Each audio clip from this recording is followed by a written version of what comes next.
آله وأصحابه المجاهدين الطاهرين أما بعد. Saudara-saudara kaum muslimin rahimakumullah, sebagai bangsa yang sedang berkembang, maka kita tengah bergiat melaksanakan pembangunan di berbagai bidang, mengejar segala ketinggalan dan keterbelakangan kita, memerangi kemiskinan dan kebodohan yang ada pada diri kita sebagai suatu bangsa. Demikian kompleksnya masalah pembangunan itu, sehingga disimpulkan dalam kalimat pembangunan manusia Indonesia seutuhnya, sejak dari fisik material sampai kepada mental spiritual. Hal yang harus kita sadari ialah bahwa kalau sekarang kita bisa melaksanakan pembangunan di berbagai bidang, itu tidak lain adalah oleh karena negara kita adalah negara yang aman. Hanyalah satu negara yang aman yang mampu melaksanakan pembangunan di berbagai bidang kehidupan untuk mengejar segala ketinggalan dan keterbelakangannya, memerangi kemiskinan dan kebodohan yang ada pada dirinya. Negara kita aman tidak lain oleh karena kita adalah satu bangsa yang merdeka, yang tidak lagi dijajah oleh bangsa lainnya. Alangkah nikmatnya menjadi bangsa yang merdeka ini. Kita tidak dikejar-kejar lagi oleh rasa takut dan khawatir, tidak lagi dihantui oleh perasaan resah dan gelisah. Namun sungguh tidak boleh kita lupakan, bahkan harus selalu kita ingat dengan sebaik-baiknya bahwa kemerdekaan yang kita kecap, kemerdekaan yang kita nikmati dan kita rasakan sekarang ini bukan merupakan hadiah daripada Belanda, bukan merupakan hadiah daripada Jepang, tidak juga turun begitu saja dari langit laksana turunnya sang embun di waktu pagi. Tidak juga kemerdekaan itu muncul ke permukaan bumi hanya dengan simsalabim abracadabra. Kemerdekaan yang kita kecap, kemerdekaan yang kita nikmati dan kita rasakan sekarang ini adalah ditegakkan di atas untayan air mata, cucuran keringat, genangan darah, bahkan pengorbanan nyawa para pahlawan bangsa yang mereka sendiri kadang-kadang tidak sempat menikmati kemerdekaan itu. Untuk kita mereka berurai air mata, untuk kita mereka mengucurkan keringat, untuk kita mereka mengalirkan darah, dan untuk kemerdekaan yang kita rasakan sekarang ini mereka korbankan nyawa yang cuma satu-satunya, dan mereka tidak sempat menikmatinya. Oleh karenanya wajiblah kita mensyukuri nikmat kemerdekaan ini dengan menjaganya, memeliharanya, dan mengisinya seperti yang sekarang tengah kita galakkan, tengah kita laksanakan dengan berbagai kegiatan pembangunan di berbagai bidang. Kalau demikian masalahnya, maka kita bisa merenung. Kalau sekarang kita bisa minum air kelapa, itu tidak lain karena orang-orang tua kita dahulu telah menanam pohon kelapa. Maka wajar jikalau kita juga berpikir apa yang bisa kita tanam sekarang agar generasi yang akan datang bisa menikmati hasil dari kerja yang kita laksanakan sekarang ini. Oleh karenanya menjadi tanggung jawab dan kewajiban kita bersama untuk aktif di dalam pembangunan negara ini. Bagaimana caranya? Yaitu berpartisipasi dengan menjadi yang terbaik di bidang kita dan memberikan yang terbaik yang kita mampu.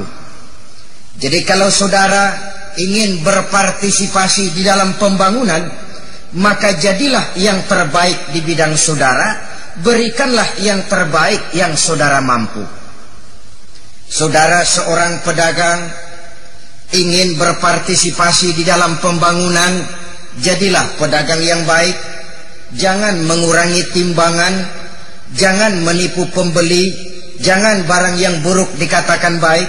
pedagang yang baik melancarkan roda perekonomian, maka itu sudah satu partisipasi di dalam pembangunan. Saudara pegawai negeri ingin berpartisipasi di dalam pembangunan, jadilah pegawai negeri yang baik. Jangan korupsi, jangan menyalahgunakan amanat dan wewenang daripada umat. Saudara kiai ingin berpartisipasi di dalam pembangunan, jadilah kiai yang baik. Katakan bahwa yang halal adalah halal, sampaikan bahwa yang haram adalah haram.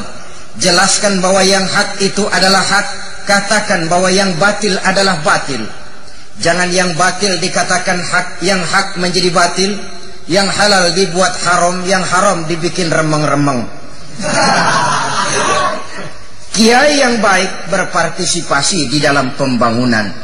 Bahkan pun jikalau saudara adalah seorang pencuri, ingin berpartisipasi di dalam pembangunan, jadilah pencuri yang baik. Bagaimana pencuri yang baik itu? Pencuri yang baik itu, saudara, itu kalau mau mencuri permisi dulu. Jangan mau mencuri diam-diam, itu pencuri kurang ajar namanya. Kalau seluruh kita berusaha menjadi yang terbaik di bidang kita, lalu memberikan yang terbaik yang kita mampu untuk memberikannya, maka itu sudah bernama partisipasi. Tidak usah memaksakan diri melaksanakan sesuatu yang kita memang tidak bisa menjadi yang baik atau yang terbaik di bidang itu. Dengan kata lain, kita kembali saja kepada prinsip the right man on the right job, the right man on the right place, bahwa seseorang harus ditempatkan sesuai dengan keahliannya, seseorang harus ditempatkan sesuai dengan kemampuannya. Kemudian, apabila hal ini sudah kita bisa laksanakan dengan baik, maka dari proklamasi 17 Agustus itu, kita lalu teringat kepada 17 yang lain yang memang sama sekali tidak boleh kita lupakan. Bagi kita umat Islam Indonesia, ada 317 yang tidak boleh kita lupakan, bahkan harus selalu kita ingat. Yang pertama 17 Agustus tadi itu, yang kedua 17 rakaat, dan yang ketiga 17 Ramadan. Apa hubungan ketiga 17 ini? Mari kita lihat. Kalau dalam mukaddimah tadi sudah saya sampaikan bahwa pembangunan bisa kita laksanakan adalah oleh karena negara kita aman. Negara kita aman adalah oleh karena kita merdeka.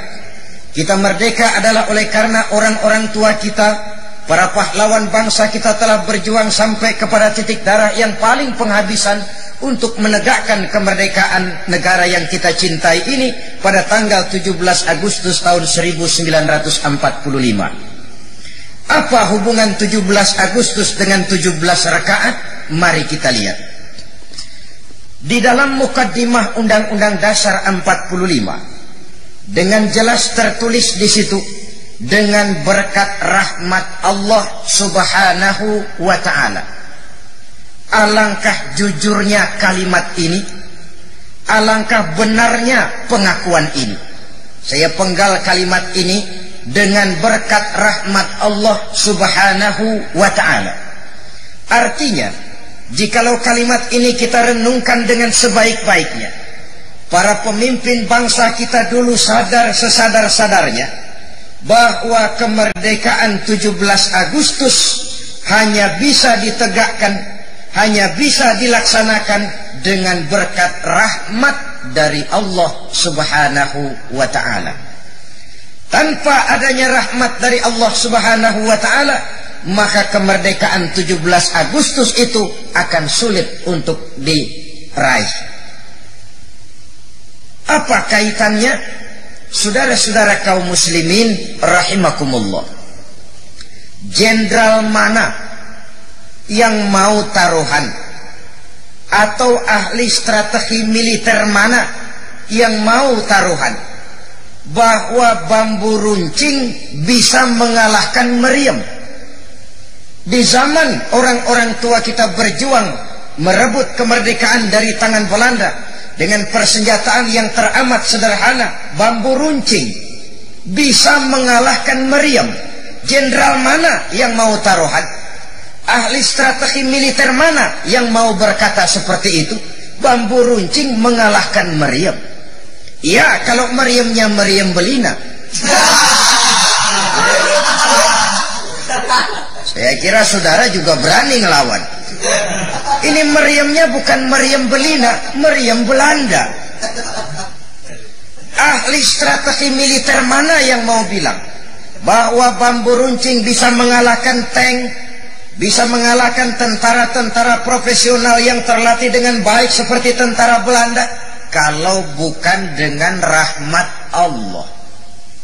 Artinya rupanya para pejuang pahlawan bangsa kita dahulu, yang kalau tidak seluruhnya tapi sebagian besarnya adalah umat Islam, tokoh-tokoh ulama, para kiai, mereka tidak hanya sekedar gerilya naik gunung turun bukit, tidak hanya sekedar gerilya masuk hutan keluar hutan, tidak hanya sekedar gerilya membawa bambu runcing, golok dan lain sebagainya.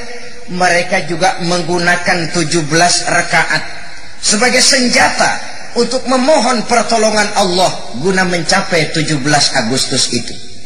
Dua kaitan inilah yang sama sekali tidak boleh kita lupakan, karena ini merupakan data historis di dalam sejarah pergerakan bangsa kita.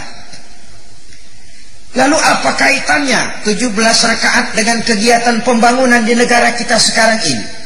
Saudara-saudara, satu negara boleh merencanakan pembangunan yang bagaimanapun muluknya, boleh. Satu negara juga boleh menyiapkan anggaran belanja yang bagaimanapun besarnya, boleh. Tetapi toh pada akhirnya rencana yang baik itu, anggaran biaya yang besar itu, pada akhirnya akan ditentukan oleh manusia-manusia yang melaksanakan rencana itu tadi. Bagaimanapun bagusnya satu rencana, bagaimanapun besarnya anggaran disediakan, kalau dia jatuh di tangan manusia-manusia pelaksana yang tidak bertanggung jawab, yang tidak beriman kepada Allah, yang tidak dibentuk jiwanya oleh 17 rakaat ini, maka hasilnya akan sulit untuk dipertanggungjawabkan. Disinilah saya melihat bahwa 17 rakaat sesungguhnya membangun manusia yang melaksanakan pembangunan. Kita tahu dalam bahasa populer sering diungkapkan, membangun jembatan itu penting, tapi yang tidak kalah pentingnya adalah membangun manusia yang membangun jembatan. Kalau manusia yang membangun jembatan itu tidak kenal 17 rakaat, tidak beriman kepada Allah, maka rasanya jembatan akan sulit untuk selesai, karena kemungkinan besar uangnya habis ditilep oleh manusia yang melaksanakannya. Begitu juga mengaspal jalan raya, begitu juga membangun gedung-gedung sekolah, membangun puskesmas tempat kita menjaga dan memelihara kesehatan. Seluruhnya merupakan hal-hal dan sarana-sarana yang teramat penting, tapi yang pada akhirnya akan sangat ditentukan oleh manusia pelaksananya. Terima kasih atas perhatian saudara. Mohon maaf atas segala kekurangan. Usikum wa nafsi bitaqwallah.